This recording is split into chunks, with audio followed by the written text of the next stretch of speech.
Welcome to Creativity with Kim, where everyone is welcome and creativity is for everyone.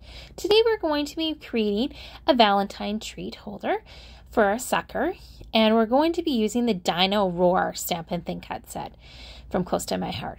It's in the catalog right now. We're going to use black, avocado, evergreen, and espresso ink.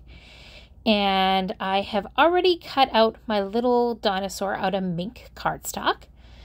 And I'm using the lightest side of the Mink, and I'm going to stamp that Triceratops on there using Evergreen. So this set of stamps, you're not going to get a crisp, fully colored image. So I'm doing this in first generation. It is going to have some texture. That is how the stamp set is created, is to have texture. So don't freak out if it doesn't look like it's perfect.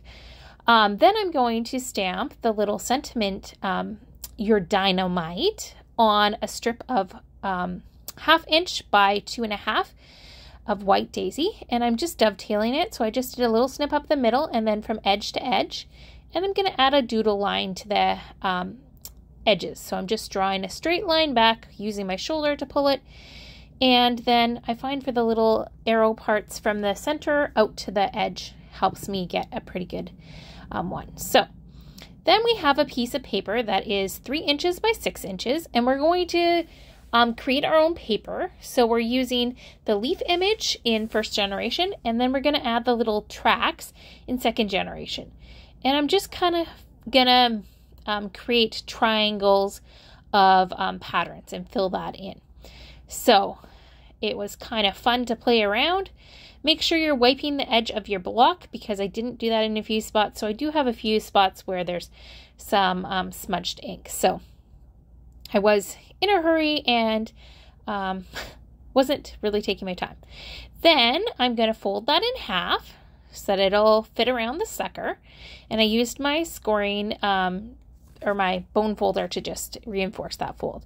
I'm going around all the edges with my journaling pen and just adding a doodle mark.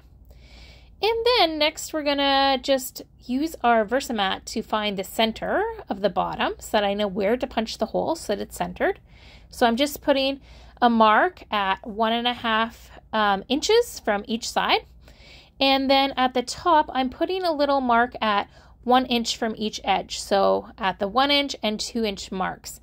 Or as you can see on there, I have it centered between the 3 and the 6, so at 4 and 5. That way I can line up my my hole punch. So I'm using my large side of my crocodile, and I'm just cutting it halfway because then I get a full circle, and that way my sucker can fit through there. So very simple to do that with whatever hole punch you have. And then because mine has 2 different sizes, I'm actually going to use the smaller size for the holes where I'm going to put my thread through. So I have some baker's twine that I'm going to put through. And so I'm just punching a hole there and there. This way they're spaced evenly and I can just tie it really nicely. No need for adhesive to put it together with this sucker, but just it'll be held together by that twine. And I'm just erasing my pencil lines there. So we're just going to put our dinosaur and our sentiment piece on flat because let's be honest, it doesn't need a whole lot of dimension. It could. But kids are going to rip into this so fast, or whoever you give it to, whether it's an adult or whatever. And then I'm just going to put that twine in there and just tie it, first of all, in a knot, because then it's easier to tie the bow, and then into a bow. And evening out my edges in a moment, and it's done. So I hope that this inspires you to get creative, create some treats for Valentine's Day coming up. These would be great for a party or some kids, you know. If you liked this, please give it a thumbs up. And I would love it if you'd subscribe to my channel. And if you don't want to miss anything, make sure you hit the notification bell. So in the description box, you can find all of the links and measurements for this. And I hope you have a great day. Happy Valentine's and God bless. Take care. Bye.